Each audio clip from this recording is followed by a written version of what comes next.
Hello বন্ধুরা, নিয়ে চলে এসেছি আবার একটা ব্লগ।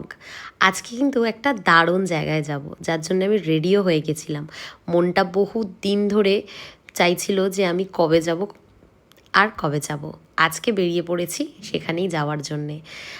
গিয়ে বাইরে এতটাই ঠান্ডা ছিল যে লিটারেলি আমার চোখ থেকে জল পড়ছিল। আমি শ্যামবাজারের মোড় থেকে যাচ্ছিলাম হচ্ছে মানিকতলার দিকে। মানিকতলায় অনেকেই জানে যে মা শ্যামসুন্দরী মা কালীর মন্দির আছে, যেখানে মাকে একটি বাচ্চা মেয়ে রূপে পুজো করা হয়।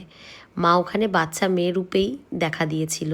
তারপর থেকেই এখানে সব ভক্তদের আনাগোনা শুরু হয়। আর মা খুব জাগ্রত, মা প্রত্যেকের মনস্কামনা পূর্ণ করে।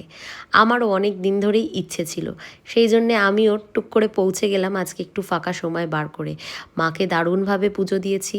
পুজোর যেখানটা আমরা দাঁড়িয়েছিলাম সেখানে হচ্ছে অঞ্জলি দেওয়া হচ্ছিল, আর আমিও খুব সুন্দর অঞ্জলি দিয়েছি। আমার একদমই কোনো প্ল্যান ছিল না যে এরকমভাবে মাকে আমি দর্শন করতে পারবো। অ্যাকচুয়ালি প্রথমবার গেছিলাম তো সেভাবে কোনো আইডিয়া ছিল না, কিন্তু পরিষেবা খুব ভালো ছিল, খুবই সোজা, আর রাস্তাও খুবই সোজা ছিল। আর প্রত্যেক দিন এই মন্দিরে মায়ের ভোগ বিতরণ হয় বিনামূল্যে।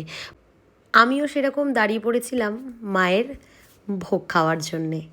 একটা দারুণ ফিলিংস হচ্ছিল, জানেন তো। আমি প্রথমবারই গেছি, কিন্তু মনে হচ্ছিল না যে প্রথমবার এসছি। খুবই ইজি। আর এখানে ছোট্ট একটা গোপাল দেখতে পাচ্ছ, এটা হচ্ছে এখানকার একজনের, যে এখানে পুজোর ডালার দোকান নিয়ে বসে, তার গোপাল। সে বলছিল মায়ের নাকি ভোগ বিতরণের সময় গোপাল নাকি ঘরে থাকতে চায় না, সে এখানেই বসে প্রত্যেক দিন মায়ের ভোগ বিতরণ দেখে। আর আমিও চলে এসেছিলাম ভোগ নিতে আবার মায়ের সামনে।